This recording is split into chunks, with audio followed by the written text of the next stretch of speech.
Welcome to the show, everybody. I'm Anton, and today's review request is for Dave Matthews Band, and this is from Shannon, who wants us to check out the song Ants Marching. So I've heard of Dave Matthews Bands. I know they're he's kind of a folky alternative thing, but I've never really listened to any of his stuff, so I'm excited. So sit back, relax, and let's get straight into this one.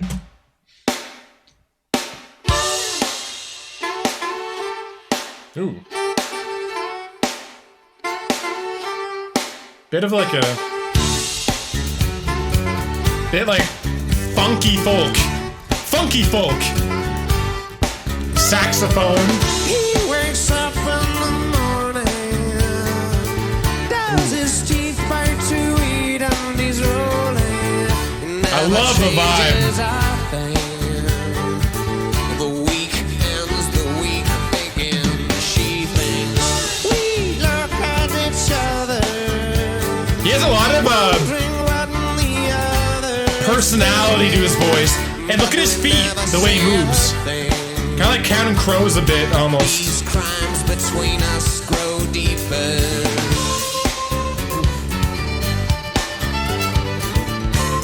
Oh, violin too. Take these chances, place them in the box until they quiet the time. Lights down, you up and down.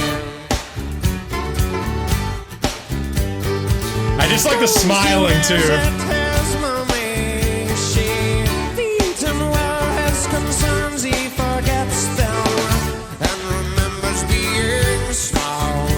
Yeah, I love the way he moves, his legs and everything.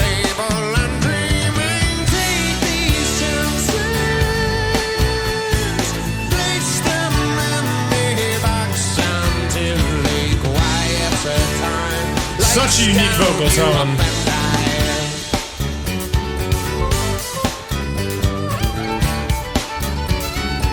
It's so easy to move to.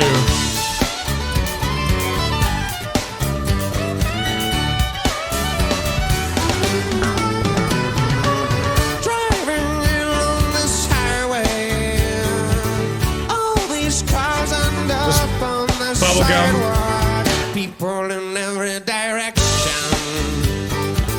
No words exchanged, no time to exchange. When all the little lamps are marching, red and black and ten are waving. They all do it the same.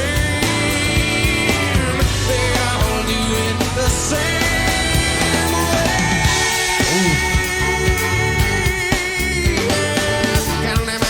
The instrumental is just so groovy.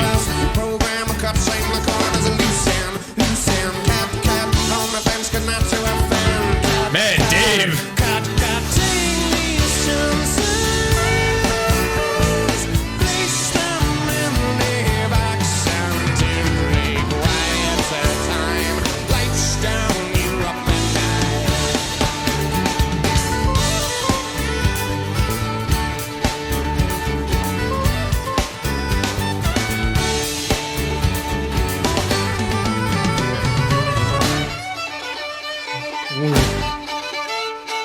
I love violin and fiddle.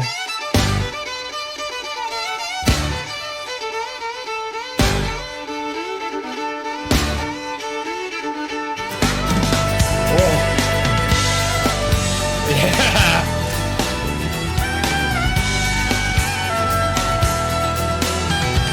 Wow, this is amazing. The instrumental of the song is phenomenal.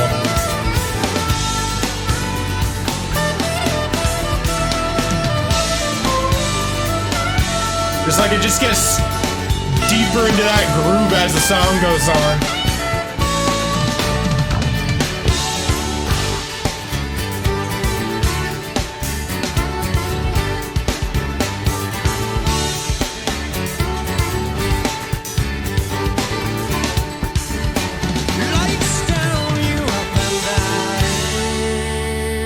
I knew it was gonna end right there. You could just tell. All right, so that was Dave Matthews Band. This is my real first foray on Dave Matthews. Blown away. Now this is very interesting on a lot of levels. So vocally, like, you know, probably a lot of you can tell, like, okay, this doesn't seem to be Anton's kind of usual bombastic, big, passionate, open, note, held chorus, big chorus, belting thing, right? But it's like, this is why sometimes it's almost impossible for me to even tell you what I like, because usually I almost always know what I like.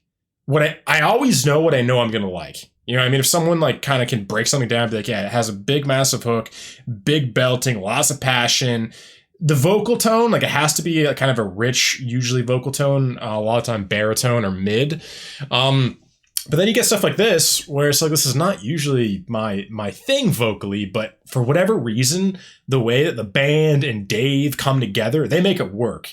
And also, here's the thing too, I like this song for almost none of the reasons why I usually like music. I love this for the funk, the rhythm, the groove, just the moving, and just, you know, you can see my head just going, you know what I mean? Like, it's interesting. Every song, every different groove will make my head move a different way. Like, that's literally just because I get so immersed in the music that wherever, like there was times in this song where like my head almost spun around, you know, like actually at the last part of the song when I knew it was going to end, I knew it was going to end right there. Cause there was like literally this vibe of it's like almost a full circle. Like, okay, we're done. You know what I mean? Like I knew it was going to be that last thing. And then, you know, Eros Ramazzotti with Tina Turner, same kind of thing, just had me head bobbing in a way that I usually don't. You know what I mean? I just love that. I love when music makes me move. Again, you know, what I want to do in the future, when I get my place in Mexico and stuff, I'd love to get a standing desk because I'd love to actually not have to sit down. Because one thing is, I love dancing. I've always adored to dance. I'm a good dancer too. And so people say, but I love to dance, and I can't really like moving my head is the best way I can kind of half dance. Like I'm a chair and I'm just kind of bobbing back and forth and it just feeling the music, right? But like I'd love just to be able to just stand up and just actually like move my whole body to it, you know, sway. Like I'd love to just be able to sway without the constraints of a chair. You know what I mean? And luckily my chair swivels, so it can actually get some momentum. But like if I was in like just a closed chair, that'd be the worst. It would actually be painful on the neck because you're wanting to almost move your body with the song in certain ways and it just doesn't allow it. But yeah, so like I said, vocally, you know, again, not my usual passionate chorus style, but Dave makes it work, and he's so unique. And I think it's because his voice is on the rich end. It is on the baritone side, or at least the mid. Because, you know, obviously that's a big thing. I think baritone is my favorite vocal tone. Baritone or mid, again, like Bryan Adams, because Bryan Adams isn't a baritone. Bono isn't a baritone. So like it's kind of like, I think my favorite is mids. And then once in a while I will love a tenor. Darren Hayes, Michael Jackson, like Phil, like you guys are saying Phil Collins is a tenor, which blows me away because his voice has so, like, he must just have so much range, Phil Collins, because I would have thought him in the middle. I would have thought Peter Gabriel, baritone, Phil Collins, mid. But then again, Bryan Adams is definitely like, you know what I mean? You'd have to look like, you know, Peter is lower than than Bryan Adams, and Phil is higher than Bryan Adams and Bono. So it's like, okay, maybe if Bryan and Bono are quintessential mids, Peter is a quintessential baritone. That would, like, you'd almost have to have four. Because Phil is not the same tenor as Darren Hayes. You know what I mean? Like, those are objectively different, right? Like, they just completely different. Or maybe it's literally just the body of the voice. Maybe some artists have just, there is only baritone and tenor. I have to look this up. But maybe it's like the richness of the voice can make a tenor actually feel like a mid, or a mid feel like a baritone, like somebody with a lot of richness and richness, for lack of a better term. That would make it seem like it would almost go like a step lower. You know what I mean? But yeah, whatever reason, I love this. And again, I think it's all the vibe and the groove. I love groove. Like, yeah, I love that groove, and yeah, and like, just all of the instruments, man. It's exciting. Like, just because actually there's two violins, and I think they're playing it fiddle style. If I'm not very well versed on fiddle, guys, so please bear with me here. But I think just kind of what I know of the fiddle little bits from growing up, I think they're playing it fiddle style, because someone told me the violin and the fiddle are the same instrument played differently, which is really interesting. So they had two fiddles, a drummer, a bass guitar, and then Dave playing acoustic guitar.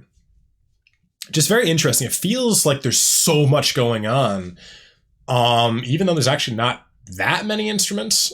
Like, one thing would be interesting to see if Dave Matthews ever incorporates electric guitar, clean guitar, or distorted guitar, and if he ever incorporates cellos, because cello is the low end, right? Violin's high end. It's like tenor and baritone. You can use it the same way. Cello's baritone, violin's tenor. So it'd be cool if, because the only low end of this song really, like real low end would be like bass guitar, which is fantastic. The bassist was great.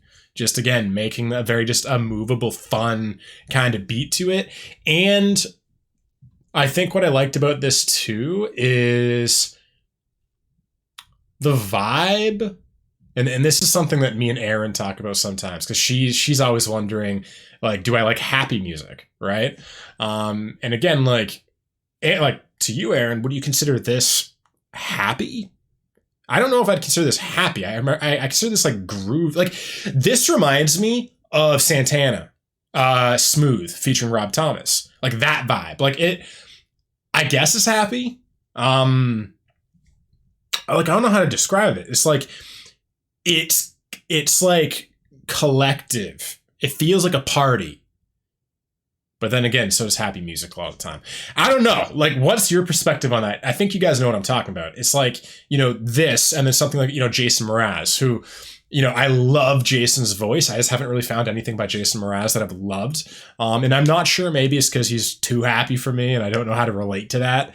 But yeah, I'm curious, for all of you that love Jason Mraz, love Santana, love Dave Matthews Band, where do you see the similarities and differences between those vibes are? Because I'd actually really like to know, because I love the Santana Dave Matthews vibe of this, again, like collective, I don't know what to call it, but just, yeah, instrumentally, this song was awesome. I loved how dynamic, how much it changed. I love how it kept me on my toes the entire time. It didn't feel like there was at any time a simple verse, chorus, bridge, chorus. Like, it felt like it was just little instrumental breaks here and there. And obviously they were repeating motifs. It was kind of like, I think the post-chorus was the violin motif. But still, it was done so elegantly. It was done so in a way that evolved so well that I was just that's it. I was just immersed in this song. There was a level of immersion that Dave's able to get. He's a phenomenal musician, and I love that it's the Dave Matthews Band. So, from what I gather, to name your band that, he probably writes all the arrangements, and then he has his band come in to play the parts in the studio and live. I'm guessing, because if that's the case, Dave is just already, like, vocally, he's super creative. Like, I don't really know anybody that sounds like him. Just this style. It's like, whoa, it's weird, it's strange. It's so, at times, strange. I thought it would turn me off, because my strangeness threshold is probably not as high as some people's. I know some people love weird, not weird, but unique music. I'm not as much of usually like a moth to flame for unique music. It can grow on me, but like, it kind of has to take a little bit, you know what I mean? For whatever reason, again, this one clicked on me. Again, not sure why, but Dave is just so creative in his movement. I love the way he moves, how he just gets into it, moves his legs, like his feet. Like, he's just, I love the way he moves, and I love how creative he is with his voice. And again, if he writes all the instrumental, he's just a creative dude. One of the best. He's kind of like an orchestrator, eh? Like an orchestra. Just kind of, yeah, creating these very interesting, folky, groovy atmospheres, But now, let's break the song down in the lyrics. Okay, and we're back with Dave Matthews' Ants Marching. So before we get into the lyrics, I'm going to take a little crack at this. I'm just going to guess. I don't know how philosophical or deep Dave Matthews gets, but Ants Marching on first glance, we're going to figure out if this is true in a second, but I'm guessing this is about ants, like human beings, marching to a status quo, a way of life, like, you know, just kind of in our culture, in our societies. We're just kind of like ants being, you know, you could look at it in the positive, like we're just ants, you know, we fit into something that operates. I'm slightly more skeptical. I almost see it like puppet masters in some sense, just because, and the reason why I put it in the negative is legitimately because it seems like we're all very unhappy. So it seems like the society that we are on a hamster wheel in is not conducive to good mental health. So that's why I would say it's not a good system. It's probably on the negative side. But, you know, just like, you know, actual ants marching, you can look at that, the positive too. Like if it's a good system that everybody's content with, everybody's taken care of, then I could see it like, okay, this is a beautiful hive mind kind of thing, right? We're all working towards one common goal, but we live in this weird system of like this like capitalistic social structure, where it seems to benefit the people at the top. Again, I'm not going to get too much into politics. That's more for my podcast. But for here, that's kind of, I'm guessing that's what Dave is going into, but I could be totally wrong. And he could literally just be talking about ants marching, him observing this stuff. He wakes up in the morning, does his teeth, bite to eat, and he's rolling. Never changes a thing. The week ends, okay, there we go. I think I nailed it. Literally, by the way, too, I didn't pay attention to a single word in this song as it was going on. Literally, that was just what I was thinking from the title. So I think I'm bang on. I could be wrong. This could go a different direction. She thinks we look at each other, wondering what the other is thinking, but we never say a thing. These crimes between us grow deeper. Goes to visit his mommy. She feeds him well his concerns. He forgets them and remembers being small, playing under the table and dreaming.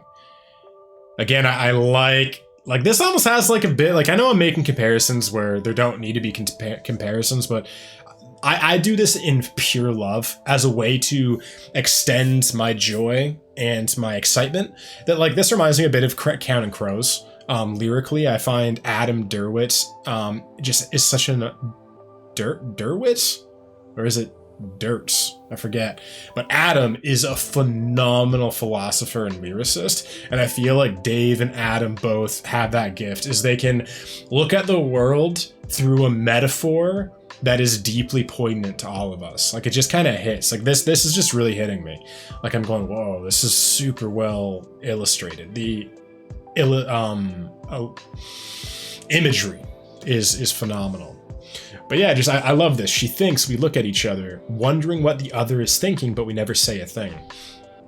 I've actually been really wondering about this recently with some mentors of mine, because I'm coming to a point in my life where I'm starting to realize I could do something very special in the world. But I'm asking my mentors, like, if I had the ability to do anything special, why has nobody in my lifetime told me this? You know what I mean? Like, I've went 27 years with people literally tearing me down, like my own father, you know what I mean? Tearing me down, saying I would never amount to anything. And then here I am, like, you know, just figuring this out myself. Like, you know, whenever other people say, like, you can't accomplish something, I'm like, I didn't have the tenacity to say, watch me yet. Now it's more like, okay, watch me. Like, I'm going to prove you wrong. Like, this is going to happen. But like, even like 2.5 years ago, it was more like I didn't have the confidence to retaliate against that statement. So I just wouldn't say anything. I'd walk away. And it was like my way of like, I would shield my consciousness. I would shield my ego so that nothing could tear me down. I would just kind of be in my own world, you know what I mean? And in some sense, it's how I've learned to deal with the world, is I just kind of go into myself, for better or for worse. For better, because again, you get to maintain your own autonomy of your mind and your consciousness. For worse, because I end up having a default mode of pulling away from people and being slightly antisocial at times. So it's an interesting thing now, because I've developed this internal confidence. I've developed myself to a very strong degree. I'm learning on how to integrate myself back in the world with normal society and find a way to not lose myself in that. And I think you almost have to go through that like hero's journey of being torn down, learning that you have to maintain your own autonomy of your consciousness, and then develop yourself, and then go back into the world. And then that's like, you know, that's the Batman Begins. That's the hero's journey, right? Is like the leader that, you know, there's a time of their life when they're not a leader. They're an outcast, they're a rebel, all these things. And then, again, they develop themselves so they can go back in the world and lead. And that's, again, the Batman story, pretty much all of these stories. Harry Potter, right? Never a popular kid, kind of pulled away from society, lived in his aunt and uncle's house. Then he realizes there's something special. Again, Dumbledore finds him and says, essentially, like, Dumbledore is the mentor that I'm having mentors now telling me the same thing. Like, well, you can be very special here. You can change the world. And so it's like when Dumbledore told Harry that, it was like the first time someone believed in him. And it was like that little spark germinated and then was able to grow into who Harry Potter became by the end of the book series and movie series. Becoming that person that could, you know, save the world or, you know, face Voldemort, right? So it's just interesting that, like, just this even idea of, like, you know, we all have all of these thoughts in our heads, but we usually don't tell each other, especially good things. Like, we almost never say, hey man, you're special. Like, you know, I do my best to do that to other people now, like people younger than me, like people I see that are 13 years old, 14, 15. I do my best to take them aside, be like, hey man, I see something. You could do something brilliant. And don't let people tell you otherwise. Like, I'm now doing what I wish someone did for me when I was that age, right? Just like now mentors and people in the world are starting to do it for me at 27 years old. There's a time where I thought I was just too late. Like, I thought, like, if I hadn't done anything miraculous by 25, you know, that's done. You know what I mean? Because most, you know, for whatever reason in my head, I had all brilliant people do stuff before 25. I don't know why I thought that, because it's just objectively not true, as people pointed out to me. There's a lot of philosophers, scientists, leaders that didn't really do anything before 25 and kind of had these awakening moments in their life, right? So yeah, that's what I get from that, is just, yeah, we live in this culture where, this world where people don't really tell you anything good a lot of the time. They don't really cheer you on. But when they do tell you things, it's negative. It's to tear you down. Tall poppy syndrome, like in Australia, they have that really bad, where you're taught never to believe in yourself, and it's okay to believe in yourself, but never say it out loud.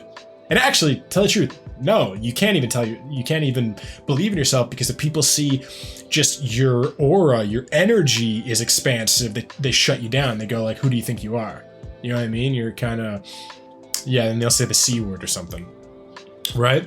And so it's just interesting that there's so many toxic cultures in the world that just tear people down, and nobody, you know, really looks at people. And, you know, it doesn't even have to be big. Like, you know, a lot of time I get carried away with big dreams because I'm very ambitious, right? That's just my personality. I've always been a massive thinker, a massive dreamer.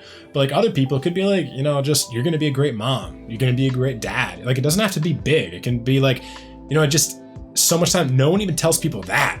Like, you know, I wish some people would tell other people, like, just like, I think you'd be a great dad. I think you'd be a great mom. I think you'd be a great this, that. Like, people just don't really appreciate greatness. And not even greatness. People don't appreciate, I guess that is greatness. I think a lot of time that word is utilized negatively, like, wow, like, it's larger than life. But I think we all have something we can be great at. My thing that can be great at is communication, creating global systems, podcasting, that kind of thing, right? But other people, the greatness can be just, you have this sixth sense with parenting, motherhood, fatherhood, being a farmer. Like, you know what the earth needs. It's like you kind of have this like intuitive, you know, resonance with the earth, right? Like, everybody has something. Some people are just born carpenters. Like, that's not me. Like, you know what I mean? Like, mathematics is not really my thing. And I look at that and I go, okay, cool. You know, that's not my thing. So I'm not going to focus on that and dwell on that. I'm not great at it. I'm going to focus on what I'm brilliant at, because I do have things I'm a genius at. So I'm going to focus on those. And I wish we lived in a world where everybody just said, yeah, focus on what your genius is. Like the ancient Greeks. I think it was the Greeks. They had this idea of genius. It was the Greeks or the Romans, I forget, but their statement was everybody has a genius. And genius, in their perception, was like your connection with God, your connection with the divine. And it was like everybody has something they can become a genius at. And for whatever reason, we've now, in our society, we've taken that idea and we've been like, there's only 1% of people that are geniuses. Like, we now think it's like an IQ thing. And it was like, no, it was never meant to be an IQ thing. That's so limited in its application. The way they perceived it, you could be a genius at farming, parenting, communication, mathematics, like, you know what I mean? It could be anything. It wasn't just IQ, but we've like taken that and we're like, okay, if you don't have a high IQ, you're fucking nothing. You know what I mean? You're not going to be great. You're not going to be a genius at anything.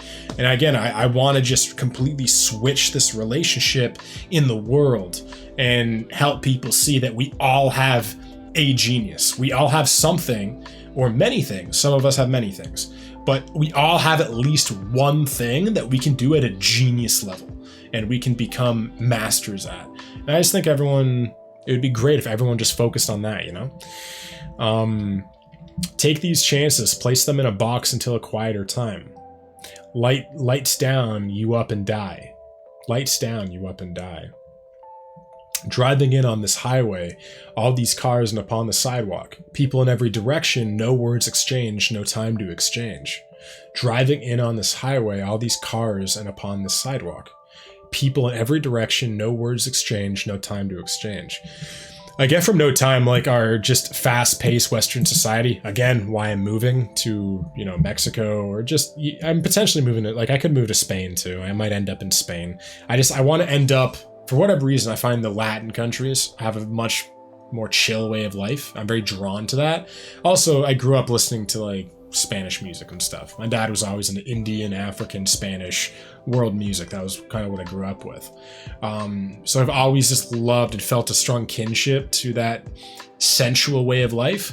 And what I'm getting from here is like, you know, yeah, we don't talk to each other. We don't talk to each other meaningfully, and because we're always running around onto the next thing, which I'm guilty of. Like, if you looked at my, you know, work schedule I do for YouTube and podcasting, like I just, you know, fill up my days, right? You know, I have everything timed out to like the half hour and the hour. Like literally, I have everything. Like, you know, I take a, you know, 30-minute nap here during the day, and then right after I have a meeting, and then I do this. Each of these tasks are 30 minutes. Like, it's just wild, right? And I'm hoping, not even hoping, I know what's gonna happen when I go to a new place is I want to allow the energy of that place to permeate through me and soften me. Because again, the way I live my life is very Western. It's very logical, rational, organized. I'm a massive organizational guy. And my default paradigm is a perfectionist, which is super stressful. To anyone who has that as well, you can definitely attest to that.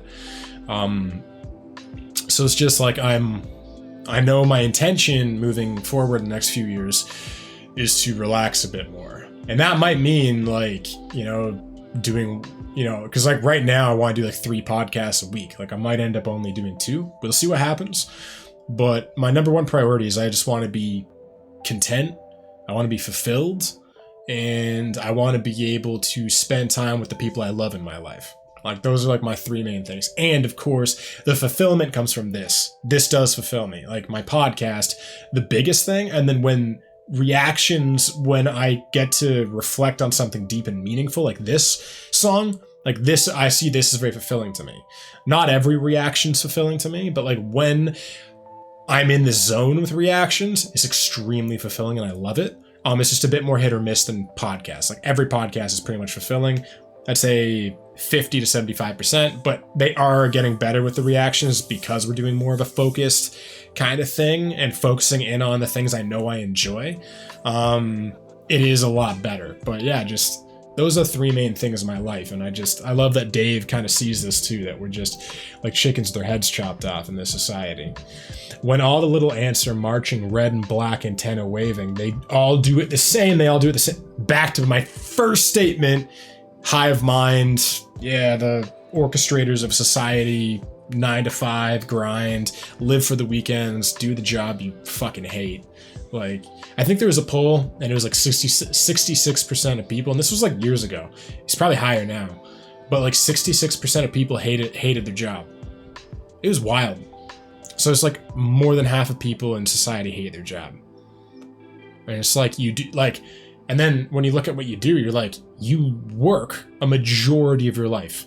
Like if you take away sleeping time, you work generally more hours than you actually, because usually, like, let's say the average person sleeps 8 to 9 hours, and then you work right there 9 to 5, 8 hours.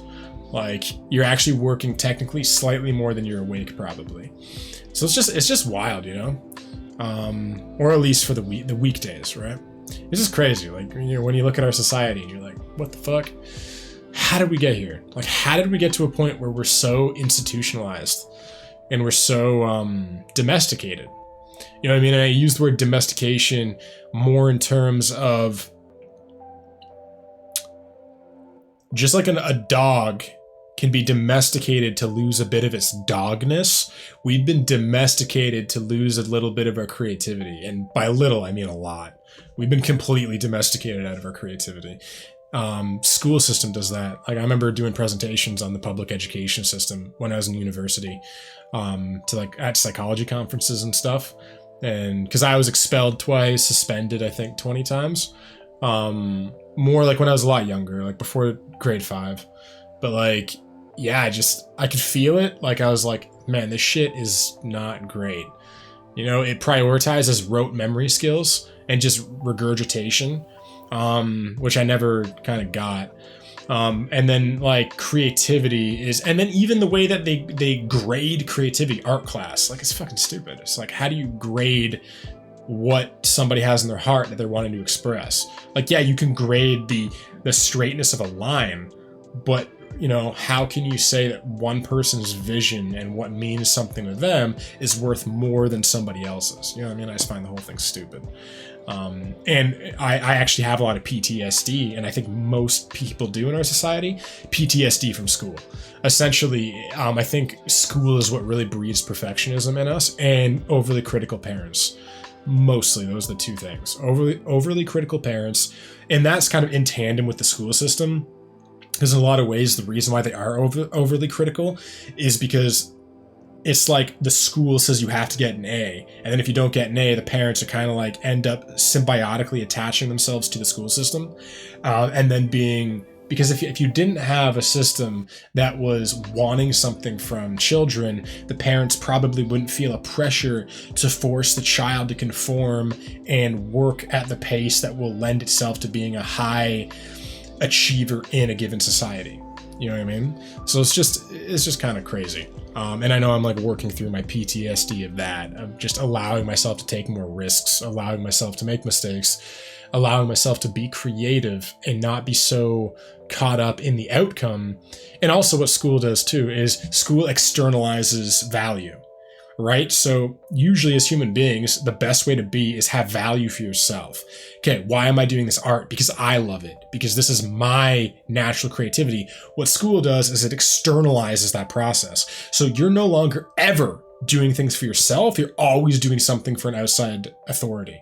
And the authority is telling you what and what is not valuable about who you are.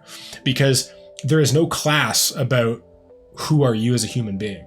There's no class about what are your innate talents, your innate creativity, right? These are things that like ancient civilizations, they'd have mentors, they'd have, you know, elders who would help people through this process, right? Of like, you know, they would figure out, okay, what is your path in life?